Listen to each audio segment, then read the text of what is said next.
Amin. Puji Tuhan, silakan duduk Bapak Ibu Saudaraku yang terkasih dalam Tuhan. Salam bagi kita semuanya. Saya percaya hari ini adalah hari yang luar biasa bagi kita. Dan hari ini kita akan mendengarkan satu firman Tuhan yang mungkin rasanya biasa-biasa saja ketika kita baca. Tetapi dalam pengurapan Tuhan itu menjadi sesuatu yang luar biasa. Baik Bapak Ibu Saudaraku, saya mengajak kita membaca, ada kata-kata di depan ini, ya, yang merupakan singkatan daripada isi ayat. Bapak Ibu Saudaraku, kita baca 1, 2, 3 ya. AC, bawahnya apa? Ketika nama berbicara. Bapak Ibu Saudaraku yang terkasih dalam Tuhan, kita baca ayat ini Bapak Ibu Saudaraku yang akan menjadi dasar khotbah kita pada pagi hari ini. Pernah baca ayat ini Bapak Ibu? Ya, pernah baca ya. Kita baca 1, 2, 3 ya. Adam, Set, Enos. Bapak Ibu Saudaraku, mungkin Anda berpikir bahwa wah, apa yang mau kita dapat dari hal ini? Tapi seperti yang saya katakan tadi bahwa setiap kata di dalam kebenaran firman Tuhan adalah kata-kata yang berkuasa, yang percaya katakan amin. Itu sebabnya kepala perwira dari Kapernaum pada waktu dia datang kepada Yesus, di mana waktu itu anak buahnya, pasukannya sedang sakit keras, dan dia datang kepada Yesus dan kemudian berkata, "Guru, anak buahku sedang sakit." Lalu kemudian Yesus mau mendatangi anak buahnya. Lalu kemudian singkat cerita dia berkata, "Guru, aku tidak pantas menerima engkau di dalam rumahku. Katakan saja sepatah kata, maka hambaku itu sembuh." Satu kata dari firman Tuhan sanggup mengubahkan setiap kehidupan kita. Amin. Bapak Ibu Saudaraku, kalau kita baca nanti perbandingkan ayat di Matius, Lukas, Markus, maka persis seperti di jam di mana Yesus berkata, "Jadilah seperti imanmu," pada saat itu juga anak buahnya di rumahnya sembuh.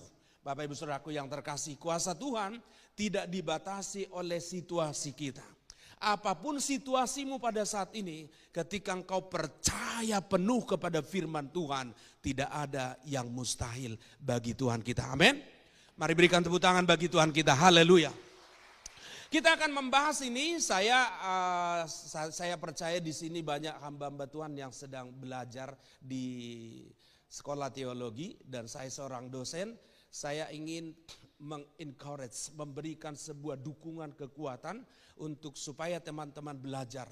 Dan ketika nanti belajar hermeneutik atau homiletik, maka saya berharap teman-teman fokuslah membuat khotbah yang sifatnya eksposisi atau ekspositori. Karena itu adalah khotbah yang berkualitas, tidak comot sana comot sini, lari dari konteksnya.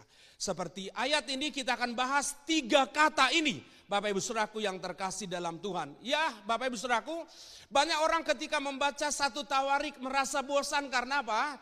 Dimulai dengan silsilah.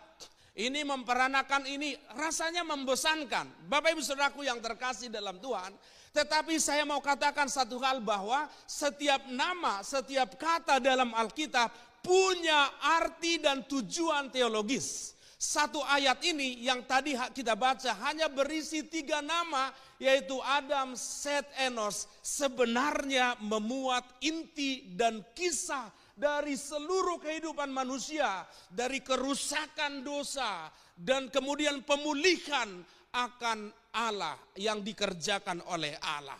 Bapak Ibu Saudaraku yang terkasih dalam Tuhan, kita membahas dari Adam.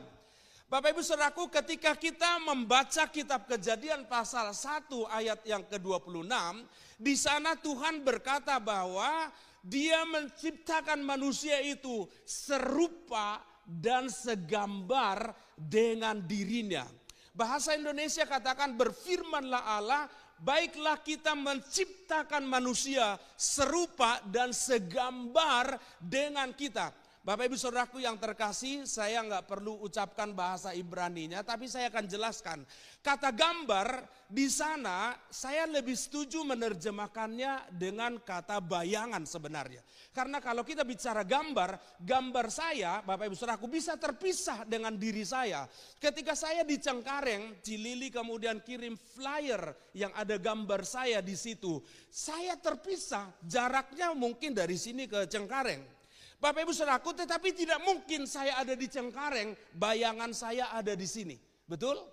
Karena apa? Ini sesuai dengan rencana Tuhan. Tuhan merancangkan manusia itu untuk selalu terhubung dengan Dia. Itu sebabnya dosa adalah keterpisahan dari Allah. Ketika manusia jatuh dalam dosa, Bapak Ibu Saudaraku yang terkasih dalam Tuhan, maka dikatakan manusia terputus hubungannya dengan Allah. Itu sebabnya kalau kita membaca di dalam kitab Kejadian, Bapak Ibu Saudaraku yang terkasih, ke pasal 2, saya mau tanya dulu Bapak Ibu yang suka baca Alkitab. Ketika Tuhan menciptakan manusia, dalam pasal 2 dikatakan, mereka punya pakaian atau tidak? Tidak punya pakaian, tapi itu adalah dari sudut pandangnya Allah. Karena bagi Allah tidak ada yang tersembunyi. Bapak Ibu juga di hadapan Tuhan saat ini semuanya kita telanjang. Tidak ada yang tersembunyi di hadapan Tuhan.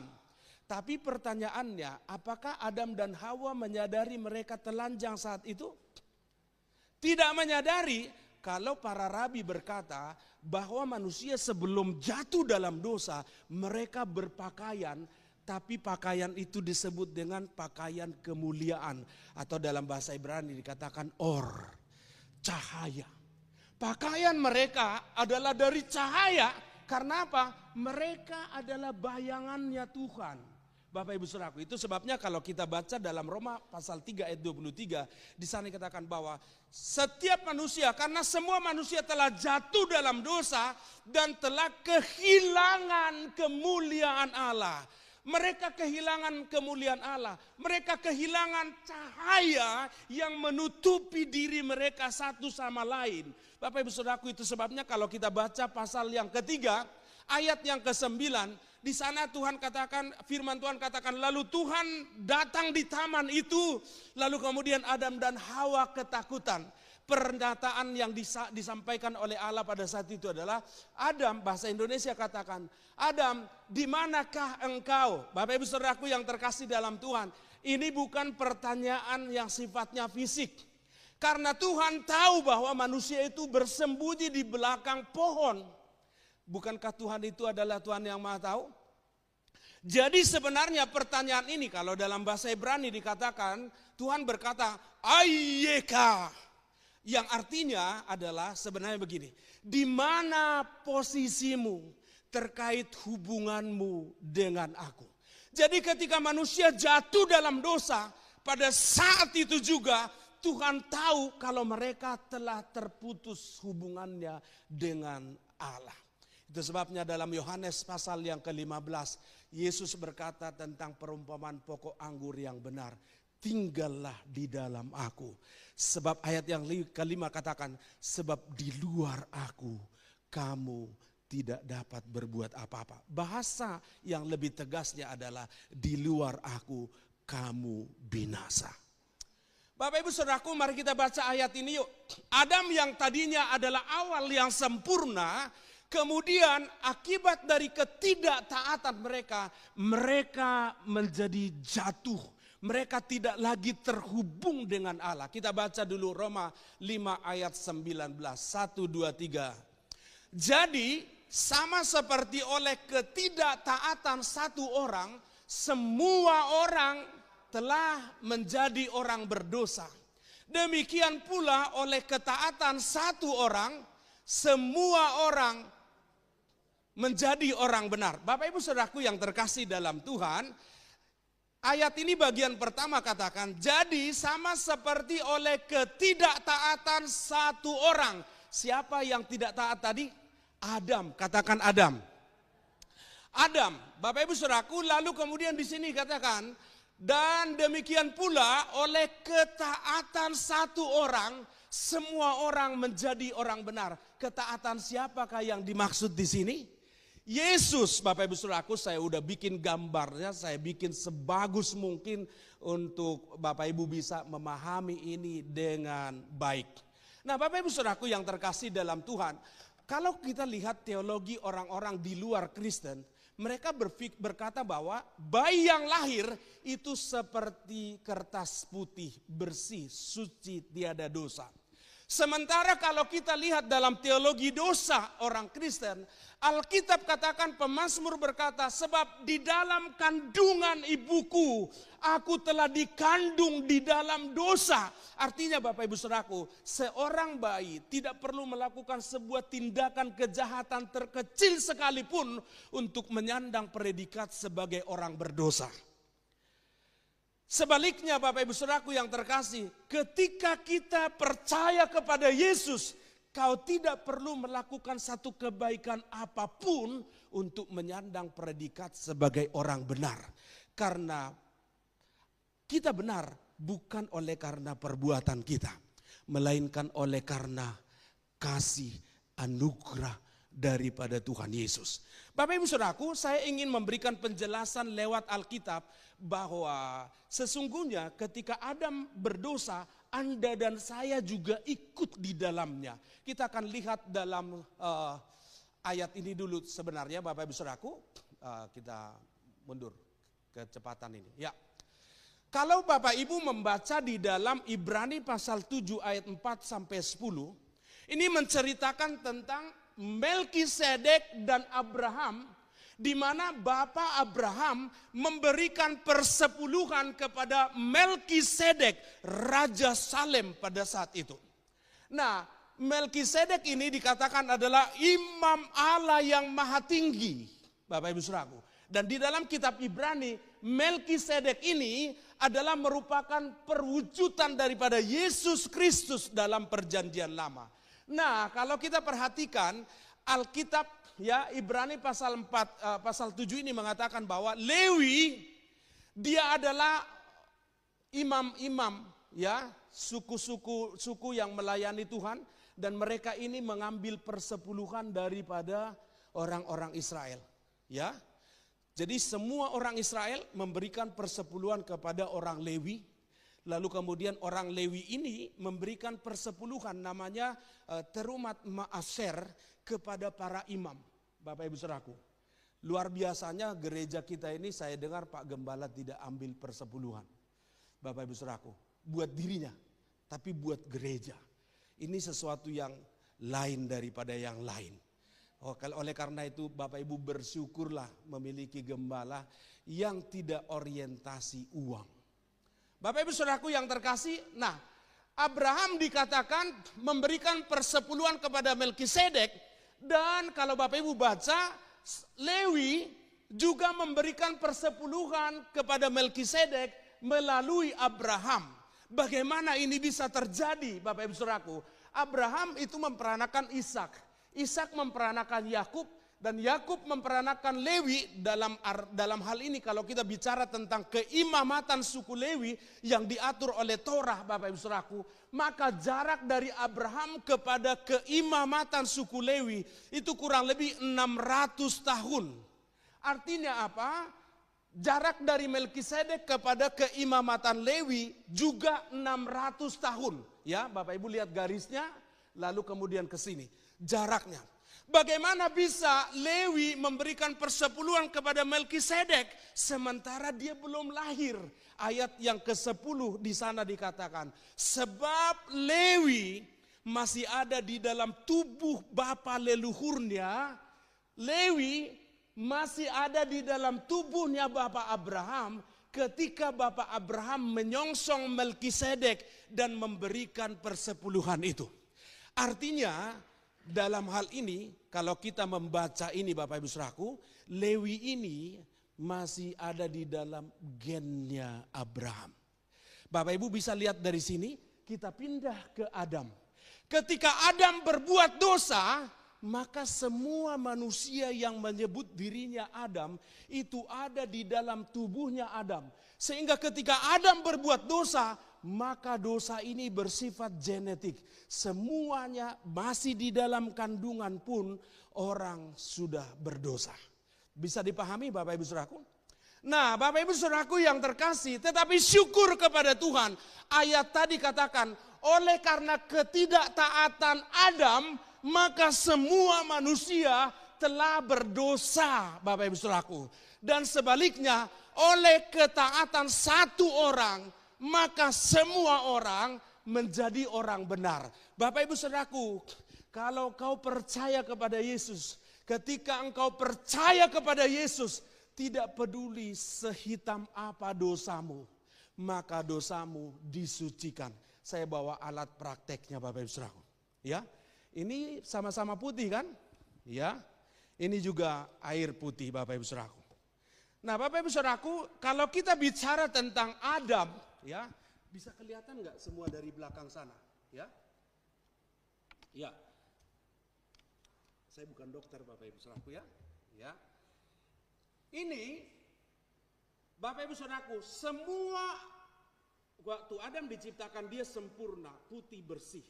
Tapi ketika dia jatuh dalam dosa, maka semua yang ada di dalam keturunan Adam, ini Bapak Ibu Saudaraku, sebaik apapun dia, maka lihat dosa, ya, semua yang ada di dalam Adam ini, dia akan tercemar oleh dosa. Bapak Ibu Saudaraku yang terkasih. Tetapi Bapak Ibu Saudaraku yang terkasih dalam Tuhan, ketika kita percaya kepada Yesus, Yesaya berkata, sekalipun dosamu merah seperti kirmisi, ya, akan menjadi putih seperti bulu, seperti salju. Bapak Ibu Saudaraku, mau dosa sehitam apapun, lihat nih, sama-sama dosa. Mau kita isi sampai sebesar apapun, di dalam Kristus dosa kita itu disucikan. Bisa kelihatan nggak Bapak Ibu Saudaraku? Nah, saya berharap ketika Bapak Ibu melihat contoh ini Bapak Ibu Saudaraku, engkau tidak akan perlu ragu lagi kepada Yesus. Mari kita lihat selanjutnya Bapak Ibu Saudaraku. Itu sebabnya kalau kita baca dalam Yohanes pasal 14 ayat 6, ini konteks ayat ini adalah ketika Thomas bertanya kepada Yesus. Yesus berkata, aku akan pergi ke rumah Bapa, ke surga, menyiapkan tempat bagimu.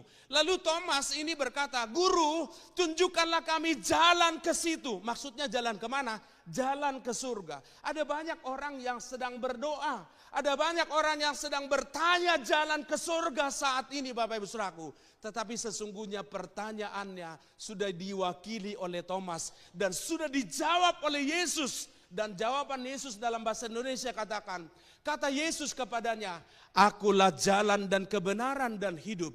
Tidak ada seorang pun yang datang kepada Bapa kalau tidak melalui aku. Dalam bahasa Inggris dikatakan, Jesus said unto him, I'm the way, the truth, and the life. No man cometh into the Father but by me. Bapak Ibu Saudaraku, saya harus jelaskan ini dalam bahasa Ibraninya. Bahasa Ibrani bacanya dari sini ke sana, cuma ini agak sedikit ada kerusakan, mungkin masih dalam garansi barangkali ya. Bapak Ibu Saudaraku yang terkasih, Amar lo Yeshua, Bapak Ibu Saudaraku, ini Amar lo Yeshua, ani haderek, katakan ani haderek. Haleluya. Saya terjemahkan bahwa ani itu artinya adalah aku atau saya. Haderek ini dua kata jadi satu. Ini artikel hey di sini, ini bukan sekedar kata depan, kata tunjuk. Artinya adalah akulah satu-satunya jalan itu. Karena apa? Ada banyak jalan Bapak Ibu Saudaraku. Si A punya jalan, agama A punya jalan, kelompok ini punya jalan, negara ini punya jalan, keyakinan, kepercayaan ini punya jalan. Jadi kalau semua orang mengaku punya jalan, dan tentu ini masing-masing, pasti ada jalan yang salah. Pasti ada jalan yang benar. Itu sebabnya kalau kita baca apa yang dikatakan penutur Amsal, banyak jalan disangka orang lurus, tetapi ujungnya menuju maut. Yesus tahu hal itu sebabnya dia perlu menguncinya dengan berkata, akulah satu-satunya jalan. Lalu kemudian di situ dikatakan WH emet. Ini bukan sekedar kebenaran. Ini tiga kata yang digabung jadi satu, yang saya terjemahkan begini. Dan satu-satunya kebenaran yang benar itu. Bapak Ibu Saudaraku, kalau semua orang punya kebenaran, mengaku mengajarkan kebenaran, lalu kebenaran ini berbeda-beda, pasti ada yang tidak benar.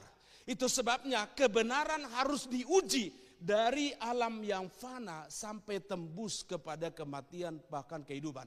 Yesus dia berkata begini, anak manusia akan pergi ke Yerusalem, akan ditolak dan akan disiksa, akan dibunuh. Dan pada hari yang ketiga dia akan bangkit. Bapak Ibu Saudaraku yang terkasih, apa yang dia katakan benar enggak? Dan betullah ketika dia pergi ke Yerusalem, dia ditangkap. Bapak Ibu Saudaraku, dia disiksa, dia dibunuh, dia mati. Dan hari ketiga dia bangkit. Ini bukan cuma ditulis di dalam Alkitab. Orang yang tidak percaya, seorang sejarawan Yahudi namanya Flavius Josephus, dia menuliskan tentang kisah yang menggegerkan ini. Bahkan sejarawan pada saat itu yang bernama Tacitus juga menuliskan, orang ini bukan orang Kristen Bapak Ibu Saudaraku. Orang yang gak tahu sama sekali urusannya dengan kekristenan. Tetapi mereka melihat dan mengetahui sebuah fakta dan mereka menuliskan itu. Jadi baik dalam Alkitab maupun kebenaran fakta di luar dari Alkitab disinkronkan dan matching bahwa Yesus pernah mati, bahwa Yesus pernah disiksa, dibunuh dan Yesus bangkit. Bahkan Pilatus yang saat itu bertanggung jawab atas daerah itu menulis laporan kepada kaisar tentang apa yang terjadi di wilayah Yudea yang merupakan daerah pemerintahannya. Bapak Ibu Saudaraku yang terkasih, Yesus mati tetapi dia bangkit. Dengar baik, semua pemimpin, semua kelompok, semua nabi, Bapak Ibu Saudaraku, semua rasul yang mengatakan dia rasul, mereka mati dan mereka tetap ada di dalam kuburan sampai saat ini. Dan mereka tidak bisa membuktikan kebenaran yang mereka katakan. Yesus, dia sudah memberitahu bahwa dia akan mati, dia akan bangkit. Sehingga apa yang dia katakan, akulah satu-satunya kebenaran yang benar itu. Ini bisa divalidasi dari kefanaan sampai kepada kekekalan. Bapak Ibu Saudaraku, kebenaran yang sejati harus bisa menembus situasi dan tidak bisa dipengaruhi oleh situasi. Yesus mengatakan itu. Lalu dia katakan, Vehachayim, ini bukan sekedar hidup. Tetapi ini bicara artinya adalah dan satu-satunya sumber kehidupan. Bapak Ibu Saudaraku yang terkasih dalam Tuhan, Yesus membangkitkan orang mati. Oke, orang Yahudi mungkin berkata, tapi kami punya juga nabi yang bisa membangkitkan orang mati, Elia. Tapi perlu dipahami, Elia membangkitkan orang itu di hari yang sama. Yesus membangkitkan orang, anak muda dari Nain di hari yang sama. Tapi Bapak Ibu perhatikan dalam Injil Yohanes pasal 11. Di sana diceritakan bahwa Yohanes menuliskan bahwa Lazarus mati selama 4 hari. Dan 4 hari itu sudah bau harusnya. Dan Yesus membangkitkannya. Kalau kita membaca kitabnya orang Yahudi yang namanya Talmud Yerusalem Yevamot pasal 3 ayat 16. Di sana dituliskan tentang keyakinan orang Israel, orang Yahudi. Jika seseorang meninggal, maka selama 3 hari rohnya akan melayang-layang di atas jasadnya, berupaya masuk tapi gak bisa. Tapi setelah 3 hari rohnya akan pergi ke dunia orang mati. Dan tidak ada seorang pun yang bisa memanggilnya dari sana. Kecuali Elohim, itu pun pada akhir zaman. Maka kalau Bapak Ibu baca percakapan Yesus dengan Maria. Yesus berkata kepada Maria dan Marta, saudaramu akan bangkit. Dan Maria dan Marta berkata, ya Tuhan, aku tahu bahwa dia akan bangkit pada hari penghakiman. Dan Yesus berkata apa? Dalam Yohanes pasal 11 ayat yang ke-25. Jawab Yesus kepadanya, akulah kebangkitan dan hidup. Barang siapa yang percaya kepadaku, dia akan hidup sekalipun ia telah mati. Bapak Ibu Saudaraku yang terkasih, maka ketika itu Yesus mengajak murid-muridnya, marilah kita pergi ke kuburannya. Dan dia berkata, buka pintu kuburannya. Lagi-lagi orang berkata, khususnya Maria berkata, Guru, sudah 4 hari, sudah bau. Tentu dalam pikirannya, ya sudah cukuplah duka kami. Nanti kalau kuburannya dibuka dan semua baunya itu keluar, semua orang muntah, tentu itu akan membuat dia ini. Tapi dengar baik, sekalipun ya Bapak Ibu Saudaraku, sesuatu yang mustahil bagi manusia, bagi kita, kalau kau percaya kepada Yesus, tidak ada yang mustahil bagi Tuhan. Itu sebabnya kita bersyukur bahwa Yesus, dia adalah kebenaran. Yesus adalah jalan dan Yesus adalah satu-satunya sumber kehidupan. Bapak Ibu Saudaraku yang terkasih dalam Tuhan, kalau kematian saja bisa dikalahkan oleh Yesus, apalagi hanya persoalan sakit penyakit atau persoalan apapun itu Bapak Ibu Saudaraku. Bapak Ibu Saudaraku yang terkasih dalam Tuhan, Tuhan kita adalah Tuhan yang pantas untuk kita andalkan. Amin. Bapak Ibu Saudaraku, itu sebabnya hari ini, kalaupun kau merasa engkau berdosa, dengar baik, dosa sehitam semerah apapun yang ada di dalam Adam, ketika engkau percaya dan terima Yesus, dosamu akan disucikan. Haleluya. Dari Adam kita belajar bahwa kegagalan adalah kematian, tetapi dari Kristus kita belajar bahwa dosa semerah apapun itu disucikan, bahkan kematian dia mengubahnya menjadi kehidupan. Bapak Ibu Saudaraku, kita berpindah kepada bagian yang kedua, Set, ya. Tadi kan cuma 3 kata ya, Adam, Set, dan Enos. Kita bahas tentang Set. Set itu adalah harapan baru di tengah kegelapan. Makna nama Set kalau kita lihat dalam bahasa Ibrani, itu artinya adalah diberikan atau ditaruh sebagai pengganti, as a substitution.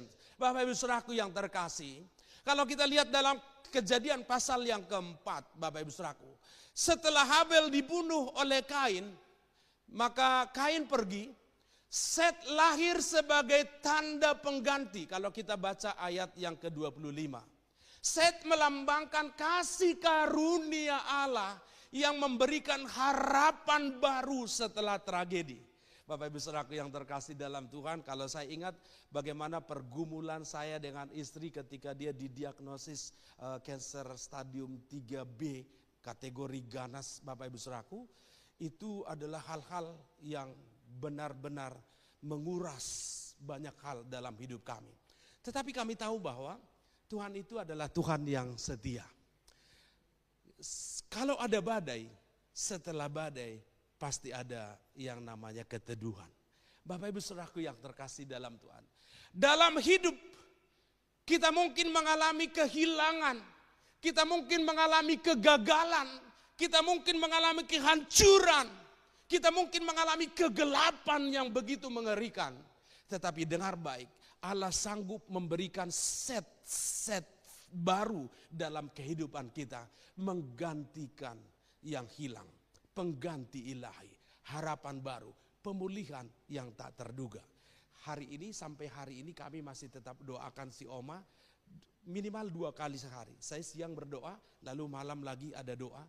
Selalu kami doakan dan kami terus berkata kepada Tuhan, nyatakan kuasa-Mu di gereja ini lewat kehidupan Oma yang Tuhan izinkan menjadi modelnya Tuhan di gereja ini. Bapak Ibu Saudaraku yang terkasih, tidak mudah loh orang tua usia lanjut terkena kanker, itu tidak mudah. Tapi kalau hari ini si Oma ini masih bisa berdiri, tepuk tangan masih semangat, ini adalah demonstrasi kuasa Tuhan. Bapak Ibu Saudaraku yang terkasih, kita enggak hanya bicara tentang sakit penyakit. Bahwa Tuhan kita adalah Tuhan yang tidak dibatasi oleh apapun. Apapun situasi kita, Bapak Ibu Saudaraku, Dia adalah Tuhan yang sanggup memberikan set baru dalam kehidupan kita. Kita baca dulu ayat ini yuk, Keluaran pasal 12 ayat 36, 1, 2, 3, ya.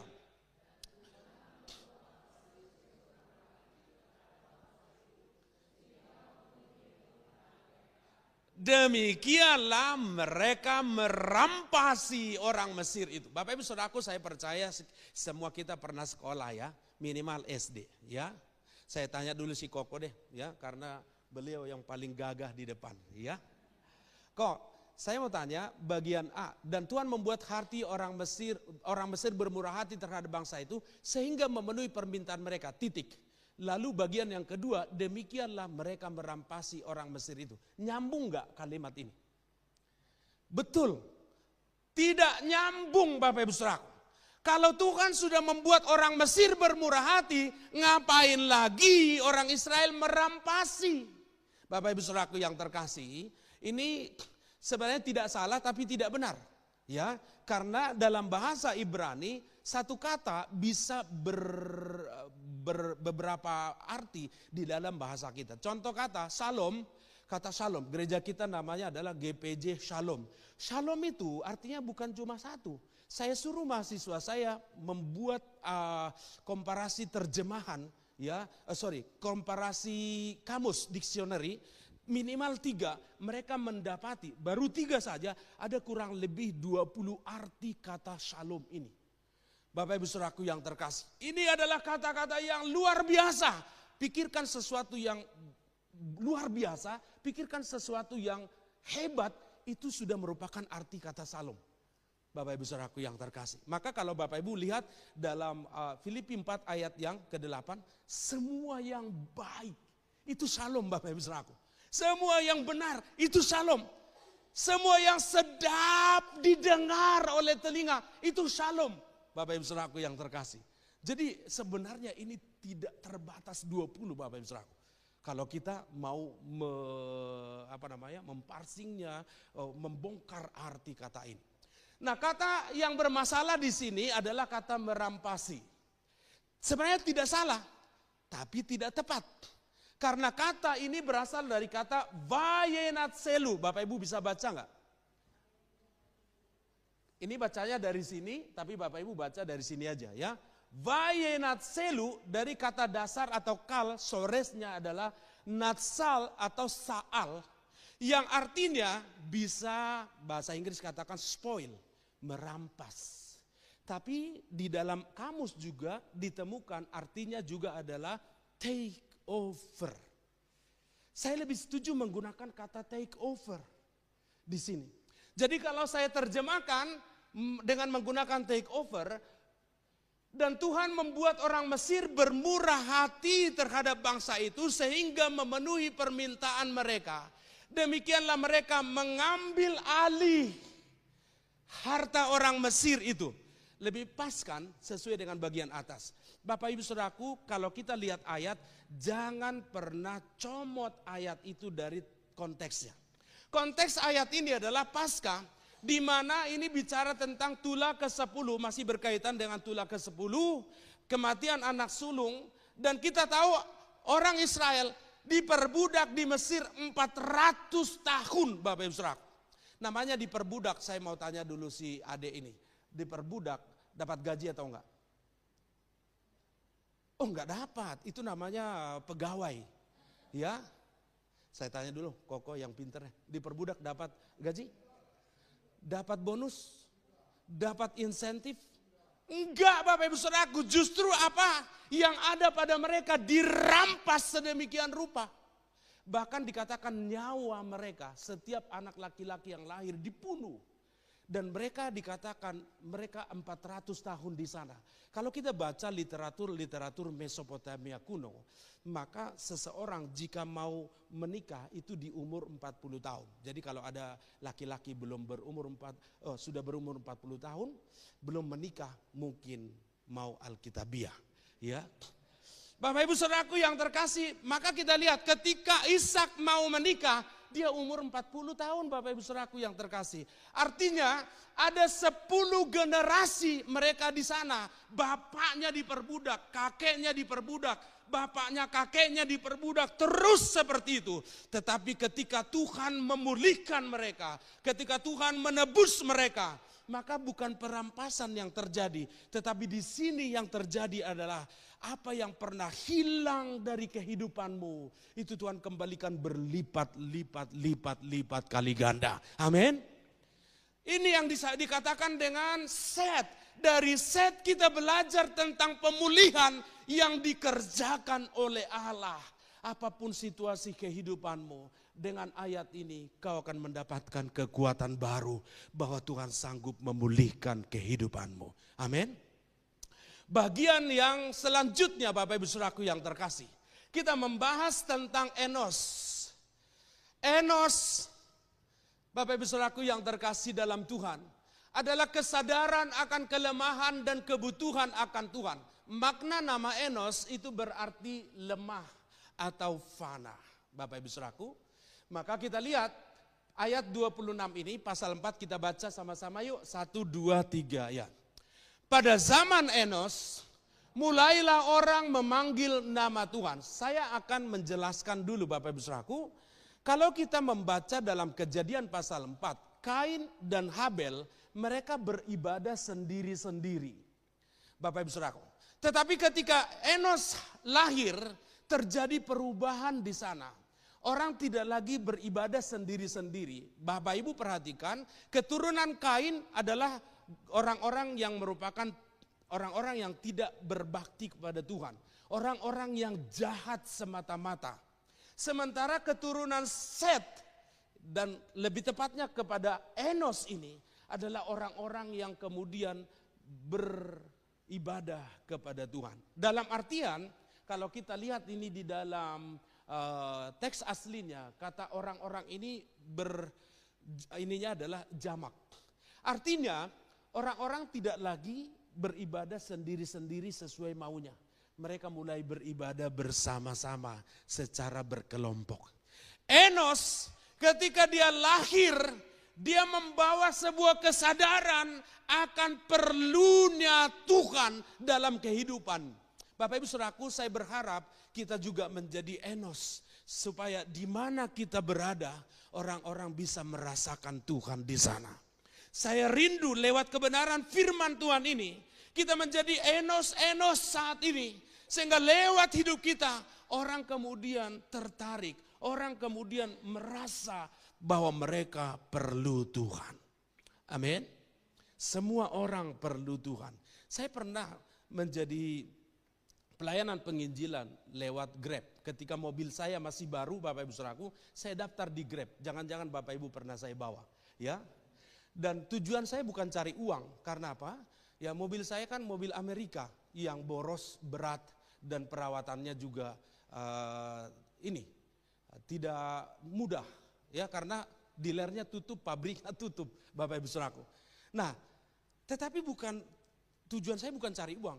Tetapi saya sedang membuat sebuah metode penginjilan yang saya sebut dengan istilah mau Yesus saja. Metode ini bukanlah metode untuk berdebat, tapi justru membangun kesamaan. Lalu kemudian menyampaikan Yesuslah satu-satunya. M itu adalah singkatan manusia. Semua manusia, apapun agamanya, itu pasti merasa berdosa. Tanya Bapak Ibu kepada siapapun, kamu orang berdosa atau tidak? Pasti mereka berkata manusia itu berdosa. Ya, semua sama. Kita bangun persamaan ini dan kemudian kita apresiasi. Ngobrol-ngobrol ringan saja. Ya, bukan menggurui. Ya, kita juga bisa sekedar dalam tanda kutip seperti bertanya, sharing seperti itu. Tapi bukan berdebat. A itu adalah akibat daripada dosa tadi, ada hukuman. Bapak Ibu Saudaraku, kita tanya, Bapak Ibu, di agama Bapak Ibu, kalau manusia berdosa, orang berdosa dihukum atau enggak? Semua agama pasti mengajarkan namanya punishment, mengajarkan namanya hukuman bagi orang yang berdosa. Lalu kita katakan, oh sama Pak, di agama saya juga dikatakan orang berdosa masuk neraka. Sama dong, ya. Jadi kalau ada persamaan, ngapain kita mencari-cari perbedaan, ya kan? Kita bicara aja dari hal-hal yang sama.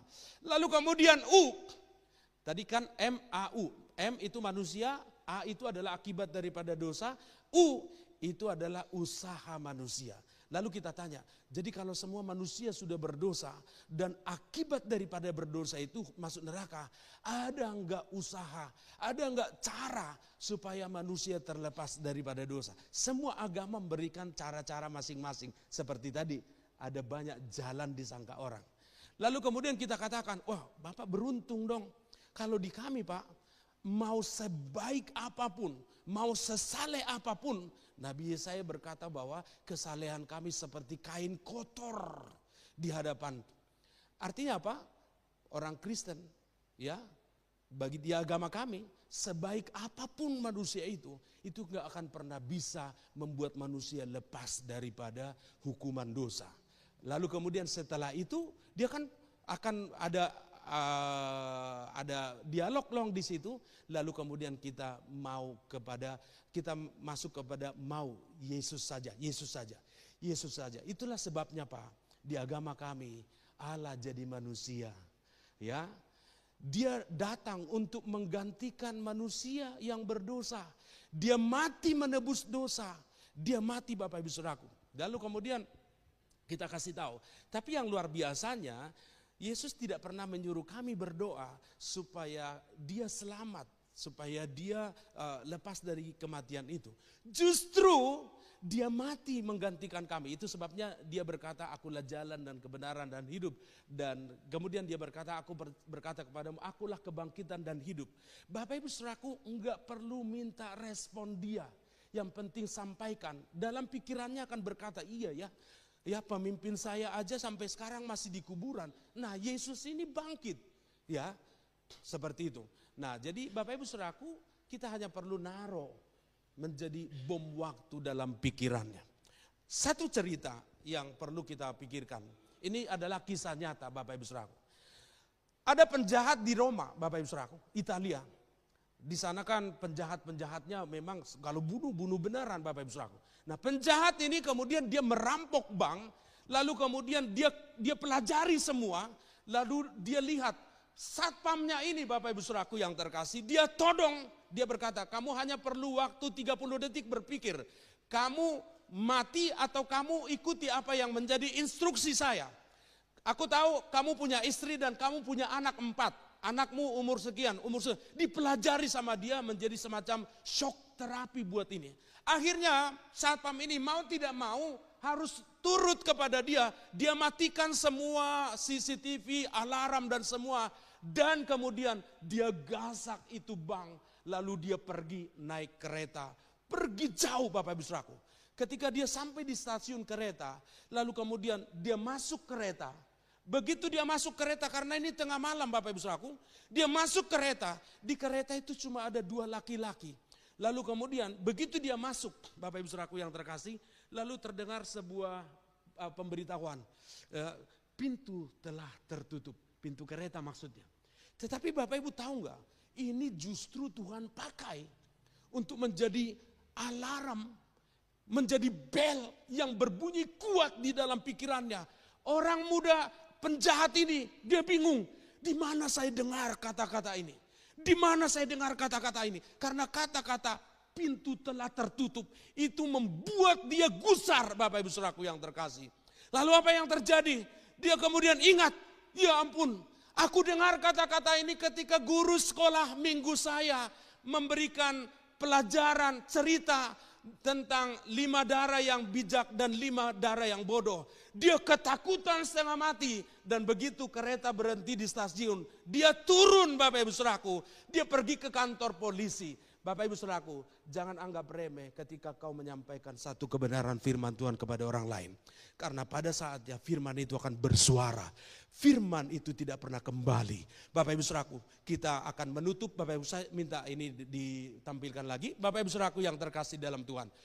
Bahwa Enos berarti sebuah kelemahan dan kebutuhan akan Tuhan. Bapak Ibu Saudaraku yang terkasih, ini ada satu tokoh namanya Nick Vujicic. Bapak Ibu Saudaraku, Nick lahir tanpa tangan dan kaki. Ini namanya kondisi tetra amelia syndrome. Namun ia dikenal sebagai pengkhotbah dan motivator dan penginjil internasional. Padahal dia nggak punya tangan, dia nggak punya kaki. Tetapi dengar baik, Enos berbicara tentang kelemahan. Tetapi Alkitab berkata, firman Tuhan katakan kepada Paulus, bahwa justru dalam kelemahanlah kuasanya disempurnakan. Hari ini kau punya kelemahan, jangan pernah menyerah, jangan pernah tawar hati. Dan percaya Tuhan sanggup memakai kelemahanmu, Tuhan sanggup memakai masalahmu, Tuhan sanggup memakai pergumulanmu untuk menyatakan kuasanya yang hebat. Dari 1 Tawarik 1 ayat 1 kita belajar Adam, Set, Enos. Kiranya ini menjadi berkat buat kita semua. Bapak Ibu Saudaraku, saya kemarin sudah minta